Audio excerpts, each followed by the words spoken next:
Rezeki itu bukan sekadar angka di rekening. Ia bisa hadir dalam bentuk hati yang tenang, tubuh yang sehat, keluarga yang rukun, hingga rumah yang dipenuhi keberkahan. Siapa sangka, rezeki berlimpah bisa dimulai dari hal-hal sederhana, dari kebiasaan-kebiasaan kecil yang kita rawat di dalam rumah sendiri.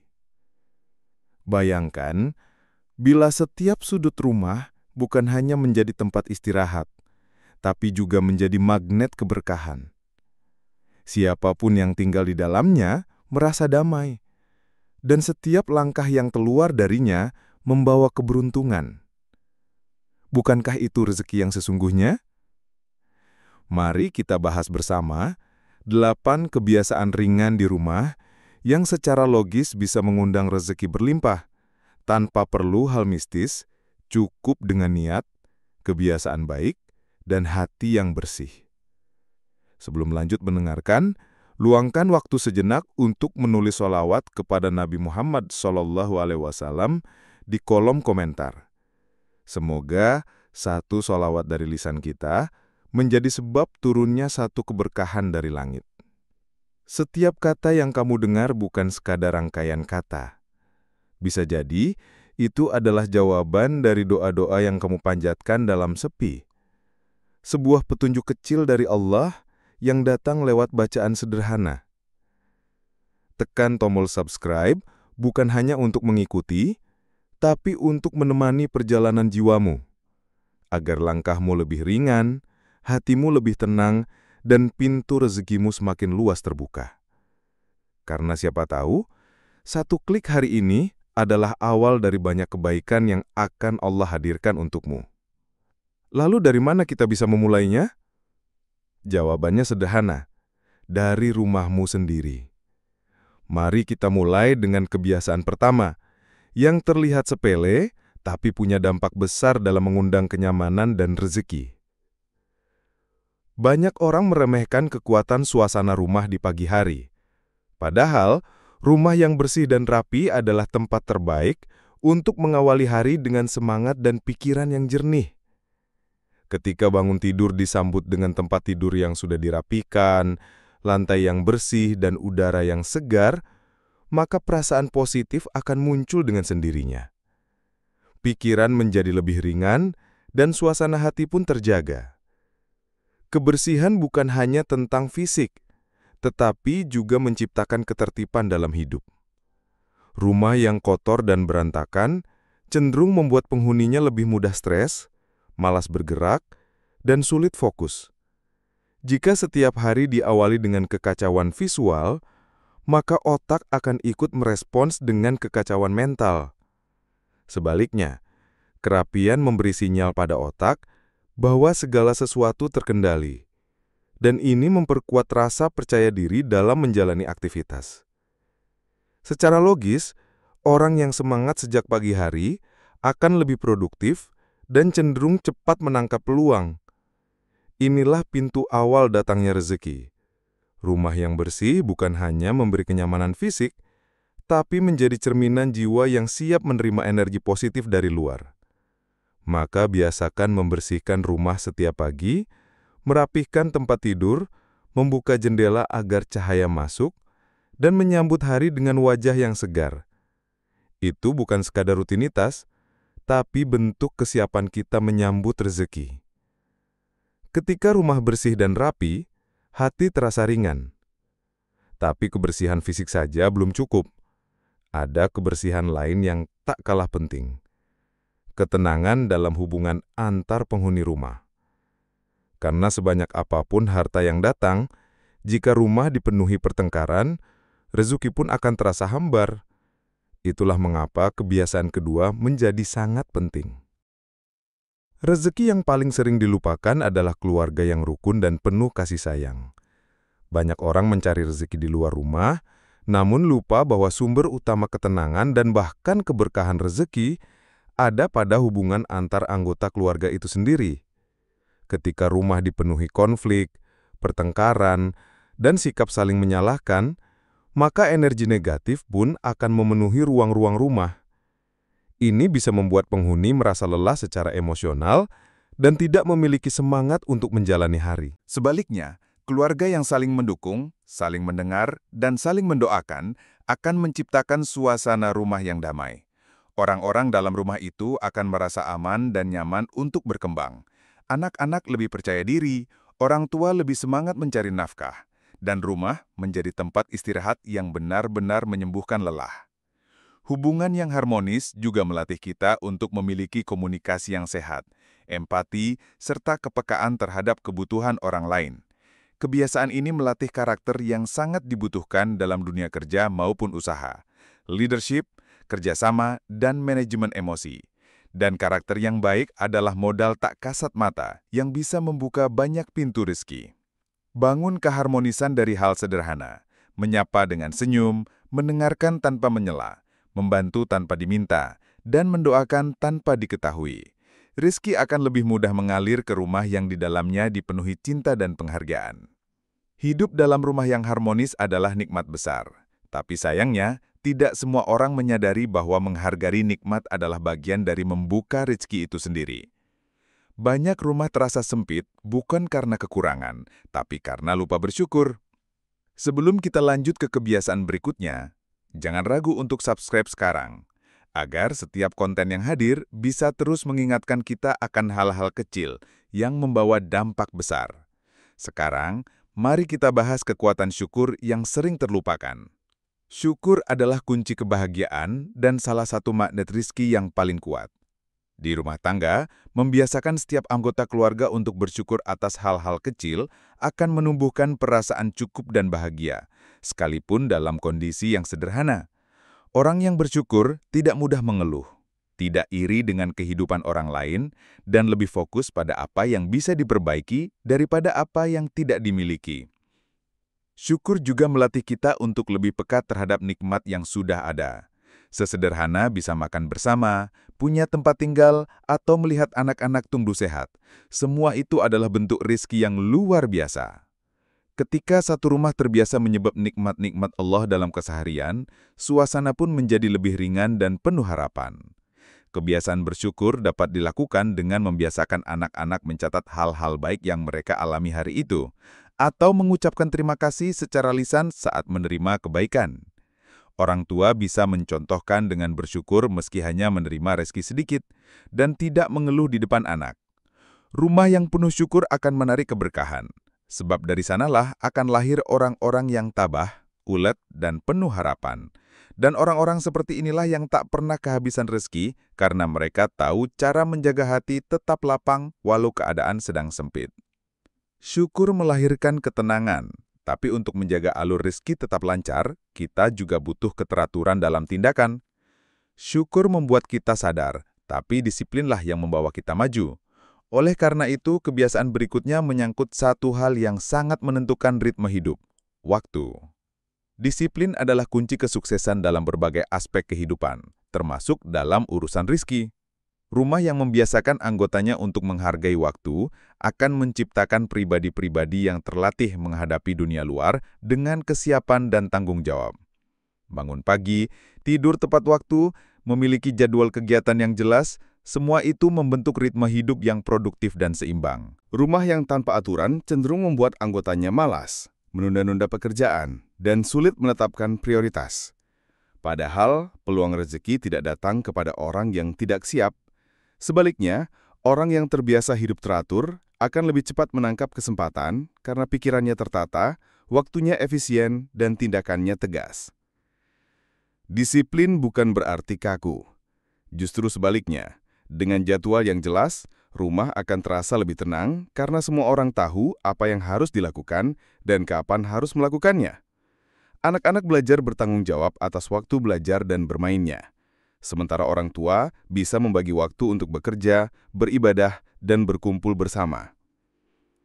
Ketika rumah menjadi tempat yang terorganisir, anggota keluarga pun menjadi pribadi yang siap terjun ke dunia nyata dengan mental kuat.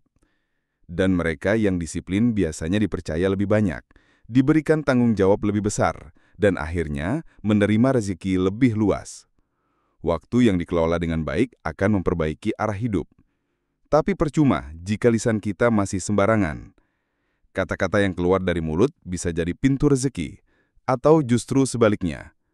Maka mari kita perhatikan lebih dalam, bagaimana adab berbicara di rumah bisa ikut menentukan derasnya keberkahan. Salah satu kebiasaan penting yang sering terabaikan di dalam rumah adalah menjaga adab dalam berbicara. Kata-kata memiliki kekuatan. Ia bisa menjadi sumber kebaikan atau justru menjadi pemicu rusaknya suasana rumah. Saat rumah dipenuhi dengan ucapan kasar, caci maki, teriakan, atau keluhan yang terus-menerus, energi negatif pun akan mendominasi. Ini bukan hanya mempengaruhi hubungan antar anggota keluarga, tapi juga mempengaruhi psikologis masing-masing individu, terutama anak-anak. Sebaliknya, ketika anggota keluarga terbiasa berbicara dengan sopan, saling menghargai, dan memilih kata-kata yang baik, maka rumah akan terasa lebih damai dan menyenangkan. Ucapan yang penuh empati, kalimat yang menenangkan, dan nada bicara yang lembut akan membentuk lingkungan yang aman secara emosional. Adab dalam berbicara juga mencerminkan karakter seseorang. Orang yang terbiasa menjaga lisannya di rumah akan membawa sikap itu keluar. Mereka cenderung dihormati, dipercaya, dan disukai oleh lingkungan. Dan itu adalah modal penting dalam memperluas jaringan sosial dan membuka peluang rezeki. Maka biasakanlah berbicara yang baik di rumah, bahkan dalam kondisi lelah sekalipun. Jangan sampai rumah menjadi tempat pembuangan emosi. Justru sebaliknya, biarlah rumah menjadi tempat penyembuhan, dan setiap ucapan menjadi doa yang mengundang berkah. Lisan yang dijaga adalah pelindung keharmonisan, tapi ada bentuk komunikasi lain yang jauh lebih halus, lebih dalam, dan lebih dahsyat. Doa. Ketika anggota keluarga saling mendoakan, rezeki pun sering datang dari arah yang tak disangka. Dan sebelum kita lanjut, jangan lupa untuk subscribe sekarang juga, agar setiap konten seperti ini bisa terus menemani perjalananmu, merawat rumah, dan menjemput keberkahan. Mari kita lanjut ke kebiasaan keenam yang penuh kekuatan spiritual. Mendoakan orang lain adalah salah satu bentuk cinta paling tulus yang bisa dilakukan tanpa biaya, tanpa harus hadir secara fisik, namun memberi dampak besar. Ketika anggota keluarga saling mendoakan, secara diam-diam atau terang-terangan, maka rumah itu dipenuhi getaran harapan dan kasih sayang yang mendalam. Di balik doa yang sederhana, ada ketulusan hati yang mampu melembutkan suasana dan mempererat ikatan batin. Kebiasaan ini sangat berpengaruh dalam menciptakan atmosfer rumah yang penuh keberkahan. Bayangkan jika setiap pagi orang tua mendoakan anak-anak sebelum berangkat sekolah. Pasangan saling mendoakan dalam diam, dan anak-anak terbiasa mendoakan orang tuanya setiap selesai sholat. Doa-doa itu menjadi penguat spiritual dan batin yang secara tidak langsung membentuk pribadi yang tenang, yakin, dan percaya diri. Doa juga menciptakan efek ketenangan. Ketika masalah datang, anggota keluarga tidak saling menyalahkan, melainkan saling menguatkan dan saling mendoakan. Ini menumbuhkan rasa optimis dan membuka ruang bagi solusi datang dengan cara yang tak disangka. Rezeki yang lancar seringkali berawal dari hati yang lapang dan keyakinan bahwa Allah akan mencukupkan. Ajarkan anak-anak untuk terbiasa mendoakan, bahkan hanya dengan kalimat singkat seperti "Semoga ayah lancar kerjanya" atau "Semoga ibu sehat selalu". Ini bukan sekedar ucapan, tapi pondasi spiritual yang menumbuhkan harapan dan keberkahan dalam keluarga. Doa adalah bentuk cinta dalam diam. Tapi cinta juga bisa hadir dalam bentuk nyata, dengan berbagi. Dan rumah yang terbiasa memberi adalah rumah yang disukai langit dan didoakan bumi. Kita akan bahas bagaimana sedekah, sekecil apapun, bisa membuka pintu-pintu rezeki yang selama ini mungkin tertutup. Sedekah adalah salah satu bentuk pengorbanan dan keikhlasan yang paling nyata. Ia tidak harus selalu dalam jumlah besar, bahkan sesuatu yang tampak kecil bisa menjadi pembuka rezeki yang besar, asalkan dilakukan dengan niat tulus. Ketika sedekah menjadi kebiasaan yang dimulai dari rumah, meski hanya berbagi makanan ke tetangga, memberi sedikit uang jajan pada anak yatim, atau menyisihkan sebagian belanja untuk disumbangkan, maka rumah itu menjadi pusat distribusi keberkahan. Rumah yang terbiasa memberi adalah rumah yang hatinya luas, dan hati yang luas adalah tempat yang ideal bagi rezeki untuk masuk dan tinggal. Orang yang senang berbagi biasanya memiliki pandangan hidup yang positif. Mereka tidak khawatir kekurangan karena yakin bahwa rezeki bukan sekedar hasil usaha, tapi juga karunia dari Allah yang tidak pernah habis. Membiasakan anak-anak untuk bersedekah juga sangat penting. Ajak mereka menyisihkan sebagian uang jajannya, atau bantu mereka membelikan makanan kepada yang membutuhkan. Dengan begitu, mereka belajar sejak dini bahwa memberi tidak mengurangi apapun, justru menambah keberkahan. Kebiasaan ini membentuk karakter empati, peduli, dan tidak rakus. Dan orang-orang seperti inilah yang dicari dunia. Dalam jangka panjang, kebiasaan memberi akan menciptakan koneksi sosial yang luas dan memperkuat jaringan kebaikan yang bisa berbalik menjadi pintu-pintu rezeki dari arah yang tidak terduga. Sedekah membuat hati lapang, tapi untuk benar-benar menjemput rezeki, kita juga perlu bergerak. Bukan semua orang harus pergi keluar rumah untuk bekerja, karena banyak rezeki justru bisa dimulai dari dalam rumah itu sendiri. Mari kita bahas bagaimana rumah bisa menjadi pusat usaha dan produktivitas. Rumah tidak hanya tempat istirahat, tetapi juga bisa menjadi pusat produktivitas dan kreativitas. Di era digital saat ini, semakin banyak peluang usaha yang bisa dijalankan dari rumah. Mulai dari bisnis makanan rumahan, jasa menjahit, reseller online, jasa desain grafis, hingga content creator. Peluang ada di mana-mana, asalkan rumah punya budaya kerja dan semangat untuk memulai. Membuka usaha dari rumah bukan hanya soal ekonomi, tapi juga menciptakan contoh langsung bagi anak-anak tentang kemandirian dan kerja keras. Anak akan melihat bahwa rumah bukan hanya tempat menerima rezeki, tapi juga tempat menghasilkan. Ini melatih mental entrepreneur dalam keluarga. Usaha dari rumah juga fleksibel, tidak membutuhkan biaya operasional besar seperti sewa tempat. Selain itu, usaha rumahan mempererat komunikasi keluarga karena bisa dikelola bersama. Anak-anak bisa membantu proses produksi, pasangan bisa ikut memasarkan, dan rumah menjadi saksi proses perjuangan menuju kemapanan finansial. Yang terpenting, usaha dari rumah harus dilakukan dengan niat yang baik dan manajemen yang tertata. Mulailah dari kecil, tetapi konsisten. Jangan remehkan langkah awal, karena bisa jadi rezeki besar yang kita tunggu-tunggu justru datang dari usaha kecil yang kita rawat dengan sepenuh hati di rumah. Dan inilah akhir dari 8 kebiasaan yang tampak sederhana, tapi besar dampaknya bagi aliran rezeki dalam keluarga. Kini, saatnya kita kembali merenung. Sudahkah rumah kita menjadi tempat datangnya berkah, atau hanya tempat berlalu rezeki tanpa bekas? Jika belum, tidak ada kata terlambat untuk memulainya, karena rezeki selalu terbuka bagi siapa yang sungguh-sungguh memperbaiki. Akhirnya, rumah bukan hanya tempat kita pulang, tetapi tempat di mana rezeki bisa bermula. Dari ucapan yang baik, dari kebiasaan yang sederhana, dari hati-hati yang saling mendoakan. Rezeki tidak selalu datang dengan suara gemuruh. Kadang ia hadir dengan sunyi, lewat ketenangan batin, lewat anak yang patuh, atau cukup lewat pagi yang terasa damai. Jangan pernah remehkan kebaikan-kebaikan kecil di rumah, sebab bisa jadi di sanalah pintu rezeki besar sedang Allah siapkan. Pelan, tapi pasti. Mari kita rawat rumah kita, bukan hanya sebagai tempat tinggal, tetapi sebagai ladang keberkahan. Dan sebelum menutup konten ini, tulislah sholawat sebagai hadiah cinta untuk Nabi Muhammad SAW. Semoga satu sholawat itu menjadi satu alasan lagi bagi Allah untuk melimpahkan rezeki dan rahmatnya kepadamu dan keluargamu.